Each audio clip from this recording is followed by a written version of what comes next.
Plaza Podcast. Después de varias semanas, cada uno por su lugar, volvemos a estar en el estudio. Clara Gorría, ¿qué tal? ¿Cómo estás? Pues es que odio el teletrabajo, Álvaro, y estábamos ahí separados. En plan, esta reunión podría haber sido un mail y yo prefiero venir aquí, comentar las cosas, ver qué te ha parecido esta peli, qué tal lo otro, bueno. ¿Y qué te ha parecido la película o lo que nos traes hoy? Pues interesante, yo creo que hace tiempo que no hablamos de una cosa tan rara. Es una palabra un poco contundente, pero es que es una cosa muy rara de la que os vamos a hablar hoy, y lo más guay es que no vamos a estar solos, que eso también mola bastante. Pero vas a hablar de... Voy a hablar de historias de teleprisión. Es que sí, yo doy por supuesto que todo el mundo sabe de lo que voy a hablar, pero Claro, no es así. todo el mundo conoce el sumario. Todo el mundo está en mi cabeza. Bueno, voy a hablar de Historias de teleprisión, que es un documental que está en Filmin, que no ha sido, lo hemos encontrado un poco de casualidad, cotilleando en Twitter. Exactamente. Y hemos dicho, pues bueno, vamos a seguir con esta búsqueda incesante de imágenes que tenemos en la cabeza. Y entonces Historias de teleprisión habla sobre un canal que se hizo en la cárcel de Carabanchel en el 86, que se llamaba Teleprisión. Y entonces, pues con esa sinopsis dijimos, vamos a ello, a ver qué querían grabar los presos o qué hacían dentro de la cárcel. Y también vamos a hablar con Pilar Almenara, que es la directora de Impresas, que es una revista que se hace allá en 2024 en la cárcel de mujeres de Picassent.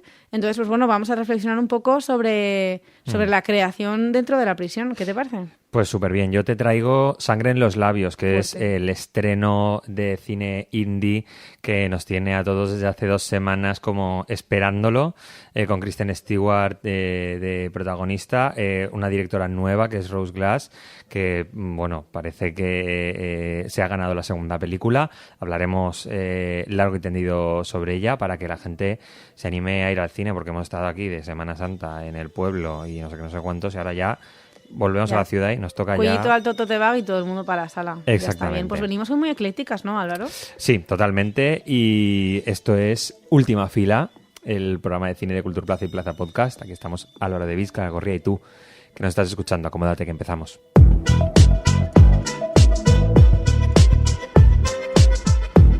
Última Fila.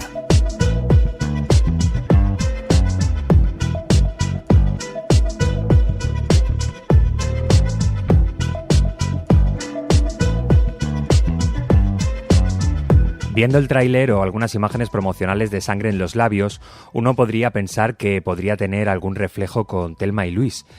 Así que lo primero que vamos a hacer es dejar claro que no, que nada tiene que ver una película con otra, y en sus diferencias guardan, de hecho, lo mejor y lo peor de cada una de ellas.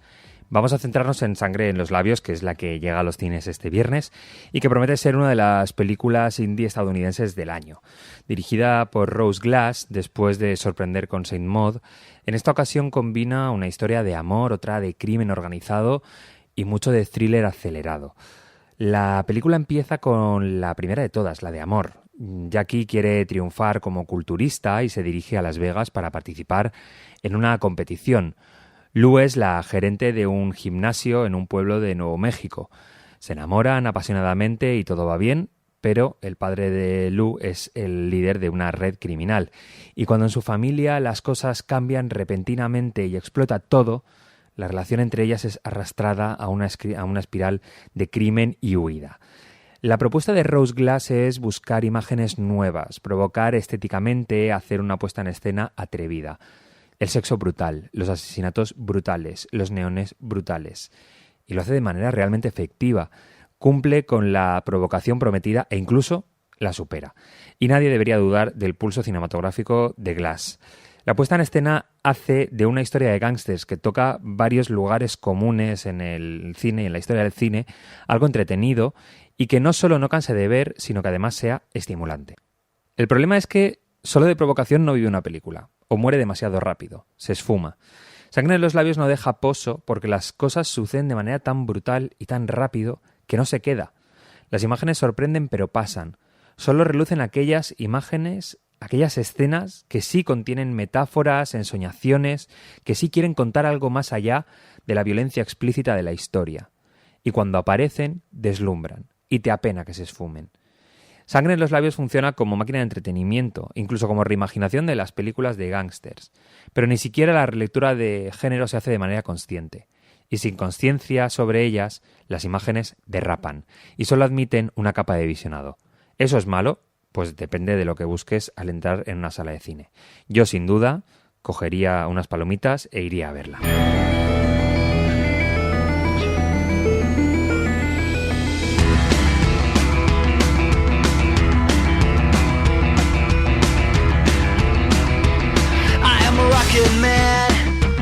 This is my rocket, on top of my own game, I'm never stopping, I'm taking my life into my own... No es ningún secreto que aquí nos obsesionan las imágenes, eso es verdad, y lo que aparece en ellas nos fascina, pero sobre todo las decisiones que toma la persona que coge una cámara y decide enfocar una esquina, otra, una puerta. ¿Por qué? Por eso cuando en Filmin nos saltó el título Historias de Teleprisión, bueno, en Filmin un poco también hubo algún recomendador por ahí de Twitter que nos gusta mucho. Bueno, cuando nos saltó Historias de Teleprisión, pues nos llamó la atención inmediatamente porque esto es un documental que habla de un canal de televisión creado por presos en la cárcel de Carabanchel y pues bueno, fue como follow instantáneo, así que nos pusimos a ver este documental de una horita escasa que habla sobre pues bueno, estos presos que justo en ese momento en la historia de España mutaban de los presos políticos a aquellos presos que como que delinquían pues por el problema de paro o de la droga. Historias de Teleprisión nos intenta como explicar cómo fue la creación de una televisión hecha por y para los presos y también pues aprovechando se puede ver el día a día de la cárcel más masificada de la España de 1986. Ya os digo que hay momentos que parece típico reportaje de Gloria Serra que te pones de la cárcel tailandesa, pues bueno, en el 86 en España ya os digo que las condiciones no eran mucho mejores, aunque nos creamos que aquí somos un país que ya llevamos mucho tiempo con estas condiciones de vida, no es así. No os esperéis un documental al uso, ni una producción joya o boutique, como se dice ahora. Este documental cuenta con testimonios del director del canal, grabados claramente por él mismo, combinados con una voz en off que sitúa un poco al espectador en las imágenes. Teleprisión fue la primera actividad cultural de aquella cárcel. La biblioteca, las salas de estudio y los talleres llegaron muchísimo después. Las imágenes se grababan con una cámara que les proporcionó la institución y se pasaban por las teles que había pues en cada pasillo. En la primera parte, sobre todo, podemos encontrar unos telediarios que se nutren de explicaciones de un presentador, un experto en política internacional y también combinadas con ficciones de películas en las que ilustran las noticias que cuentan. Si no me estoy explicando bien, quiero decir que si de repente cuentan que el capellán de esa prisión se ha ido de viaje a Roma, lo cuentan y de repente ponen unas imágenes de una peli del Papa llegando a Roma y de repente lo combinan con películas de ficción y se montan así su telediario bastante loco. Esta parte es absolutamente gamberra, es muy divertida, que no se crea el APM, que fue el primero que jugó con el montaje y con poner voces en off divertidas, que en Teleprisión ya lo estaban haciendo en el 86. También vemos imágenes pues del día a día de la prisión, testimonios, entrevistas, todo ello, como digo, guiado por una voz más, en mi opinión, más o menos aceptada. Pero cuando ya estás en el desconcierto de este documental y también en el interés, de repente surge la historia en la otra orilla, Historias de la cárcel. Es un documental que la cámara está medio dirigida por una combinación de trabajadores de Radio y Televisión Española y también de integrantes de Teleprisión que llevaban como unos años haciendo este canal. Y grabaron un documental que estaba destinado a emitirse en la tele y Cannes, pero que finalmente no llegó a Cannes y solamente se emitió en Radio y Televisión Española y que fue el primero en generar conversación sobre las condiciones de vida de los internos de la cárcel de Carabanchel. De repente, cuando llegamos aquí, las imágenes son totalmente crudas, los testimonios pues están llenos de rabia y con cero esperanzas. No tenemos que imaginar mucho las condiciones de vida porque las imágenes, como digo, son muy explícitas y yo creo que aquí es donde está realmente la valía del documento que es Historias de Teleprisión. Las imágenes de repente sobreviven casi 40 años después en una prisión de la que ya ni siquiera queda nada, ahora mismo es un descampado.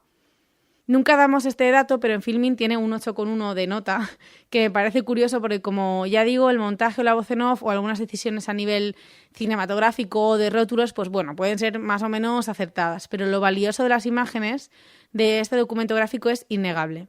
Y de nuevo volvemos a la importancia que decimos siempre de tomar el control de la cámara, como lo hicieron los presos, y decidir qué es lo que realmente querían contar. ¿Por qué alguien con una cámara decide grabar esto o lo otro, como ya he dicho antes? Por eso, el origen de la creación y por esto de la cárcel, pues hemos aprovechado para hacerle algunas preguntas a Pilar Almenar, directora de Impresas, que es un taller participativo para la creación literaria colectiva en el módulo de mujeres de la prisión de Picassent, es decir, que hacen un taller para hacer una revista. Pilar acompaña a las redactoras, que son las presas, en la edición integral de la revista. Me gusta mucho que en su web ellas dicen: en Impresas no damos voz a las mujeres reclusas. Las redactoras, por supuesto, ya tienen una voz. Porque agentes culturales de la ciudad de Valencia y de más allá, si vuelvo a escuchar la frase hacer visible lo invisible o dar voz a los que no la tienen, de verdad, o sea, yo me voy a tirar por un puente. Entonces, bueno, para que entendáis un poco mejor este proyecto que es Impresas, mejor explicado que yo, os lo va a contar directamente Pilar. El proyecto Impresas nace en el año 2017, cuando un grupo de mujeres profesionales del ámbito cultural y también del ámbito social decidimos reunirnos para crear una revista editada íntegramente por mujeres en la prisión de Picassent en Valencia. Desde entonces llevamos ya 5 años trabajando con mujeres en Picassent. Acabamos de editar ahora, estamos maquetando ya la revista número 5 y bueno, son revistas editadas en papel que nos encantará que podáis ver y curiosear. Estamos justo ahora, como os decimos, terminando la edición número 5. El proyecto nace de la inquietud inicial personal de, yo me dedico al periodismo, en concreto al periodismo social, y me daba cuenta de que cuando entrevistaba a colectivos infrarrepresentados en los medios de comunicación, como podrían ser desde las personas migrantes hasta personas mayores o personas en situación de sinhogarismo o personas con discapacidad, etcétera, algunas personas me daban las gracias por haber tenido la oportunidad de expresarse en primera persona, ¿no? O sea, me daban las gracias en lugar de que yo hablara sobre ellos, que ellos y ellas pudieran decir en primera persona lo que opinaban, ¿no? Que hablara con ellos y no de ellos y de ellas. Y esto me llamó mucho la atención en su día porque al final ejemplificaba cómo los medios de comunicación estamos dejando de dar opciones y dejando de dar espacio a personas que tienen una voz y a las que nadie está escuchando y que existen. Entonces, bueno, esta idea me llevó a pensar que el periodismo podría ser una herramienta muy poderosa para el empoderamiento, valga la redundancia, de determinados colectivos.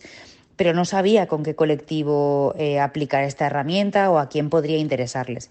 Y no fue hasta que conocí a la asociación Ambit, que lleva ahora mismo más de 30 años trabajando con personas reclusas y exreclusas con enfermedad mental, cuando conocí la situación de las mujeres en prisión y cuando supe que ellas tienen una gran necesidad de comunicación que no estaban viendo resuelta, ¿no?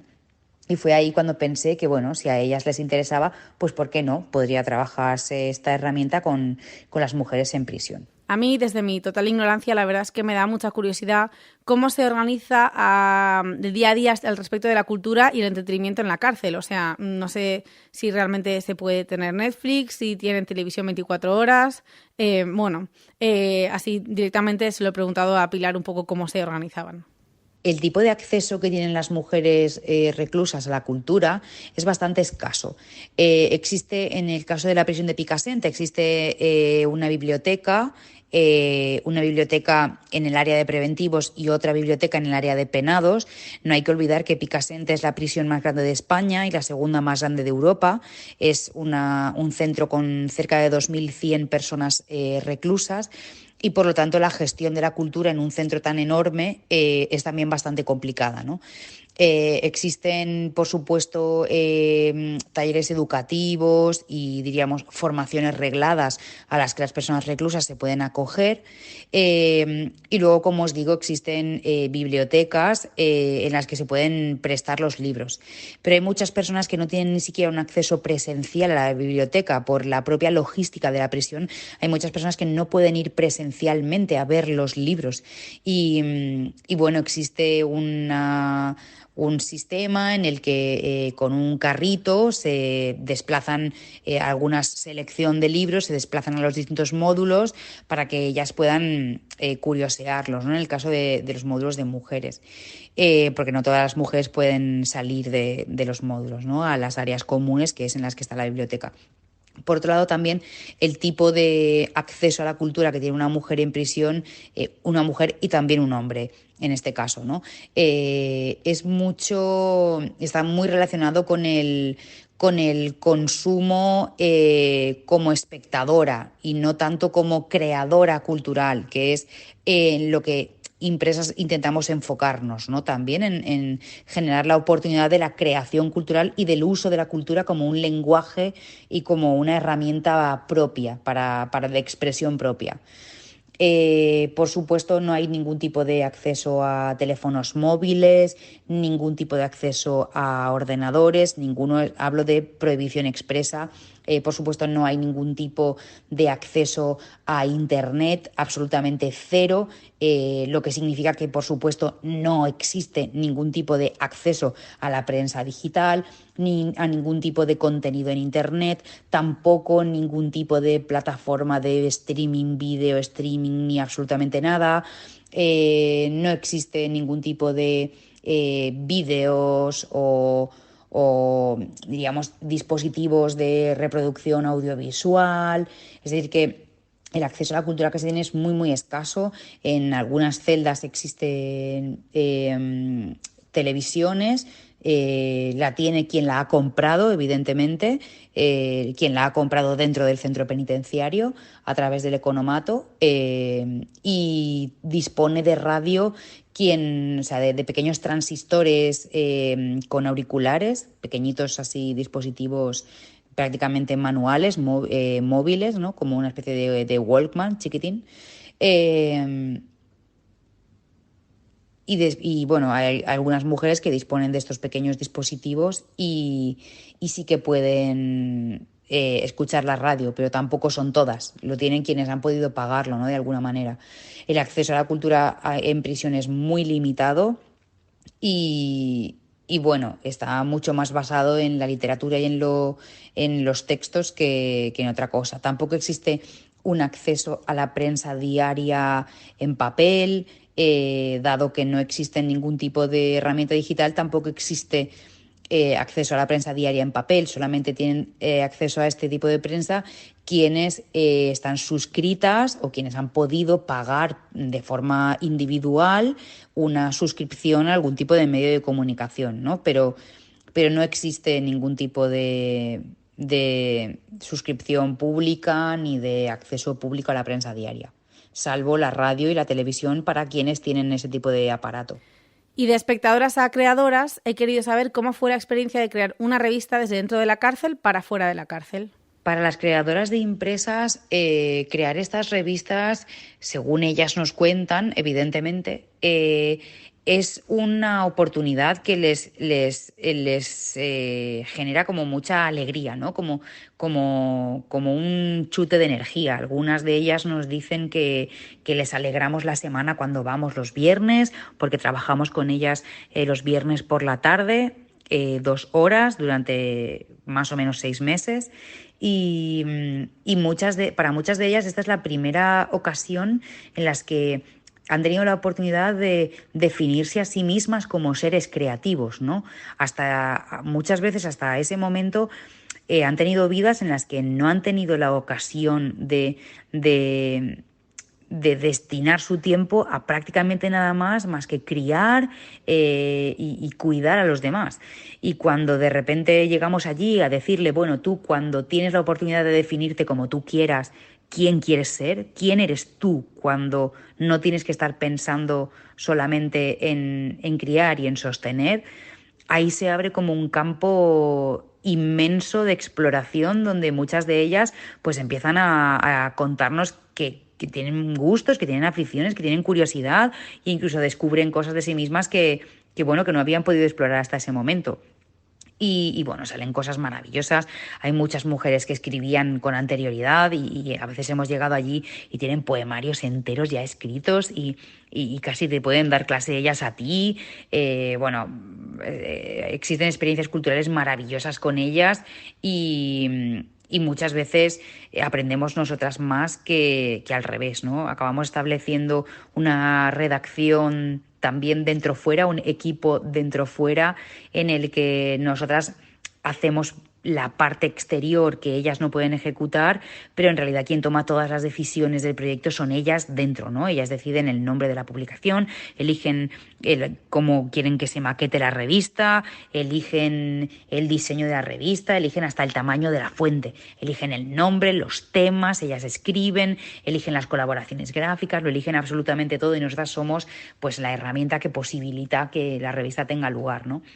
Entonces, esta experiencia dentro-fuera no solamente es en el momento de tener la revista terminada, sino durante todo el proceso del proyecto anual, ellas sí que van viviendo ese dentro-fuera, porque nosotras les llevamos información o les llevamos un dossier con colaboraciones gráficas o les traemos información del exterior. Mirad, los de la imprenta nos han dicho X o mirad, hemos ido a imprimir y os traemos unas fotos del proceso. Y bueno, es muy bonito esa sensación, ¿no? de ser un equipo doble en el que sin ellas, nosotras no hacemos nada, no tenemos nada que hacer, y ellas sin nosotras pues tampoco podrían publicar una revista y sacarla al exterior, ¿no? De manera que, bueno, que dentro-fuera ocurre como una cremallera a lo largo de todo el proyecto y es transversal y es maravilloso, es potentísimo esto. Y finalmente, aquí lo interesante, ¿dónde podemos conseguir la revista para leerlas y entender un poco mejor todo esto que estamos contando? Las revistas están a la venta en la librería La Rosa, en Valencia, y ahí están disponibles las revistas desde la número 1 hasta la número 4, que son las que tenemos impresas hasta el momento. Estamos maquetando la revista número 5 y si nada falla y todo va bien, estará disponible a partir del mes de junio-julio en la librería La Rosa. Los números son anuales y bueno, en cada número podéis encontrar temas muy diversos porque las revistas no son temáticas, sino que son, pues diríamos, una compilación de textos sobre los temas que ellas han decidido abordar, así que cada revista es completamente diferente a la anterior y bueno, os animamos mucho a que os acerquéis por La Rosa a curiosearlas, porque lo bonito de esta revista es poder manosearla, curiosearla entre las manos, olerla y sobre todo tocar la calidad y la cantidad de trabajo que llevan y la cantidad de cariño y de pensamiento. Así que bueno, os animamos muchísimo a que os acerquéis a La Rosa y bueno, si decidís comprar alguna revista, pues nosotras muy agradecidas porque el 100% de los ingresos redundan en el sostén del proyecto. Así que bueno, nos gustaría continuar con él muchísimos años.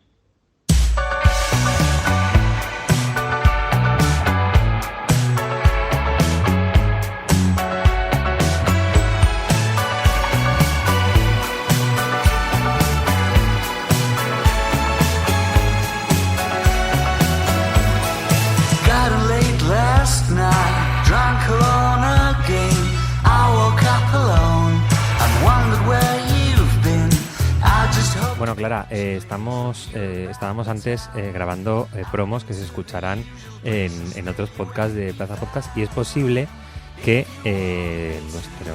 nuestras oyentes hayan escuchado como en mitad del capítulo la promo de otro podcast. Que no sé... Porque esto es como una gran familia. Exactamente, de podcast, Plaza Podcast es una gran familia. Pues sí, pues no sé si es la primera vez que escuchas este programa. Bienvenido, bienvenida a nuestras paranoias incesantes, pero que a la vez yo creo que son un poco divertidas. Sí. Y si es pues tu programa número 15, pues tienes nuestro número cerca para enviarnos donaciones o lo que tú quieras, ¿sabes? Diversión y rigor en última fila. Una semana más, una semana menos también. Dentro de 7 días nos escuchamos. Adeu.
Plaza Podcast.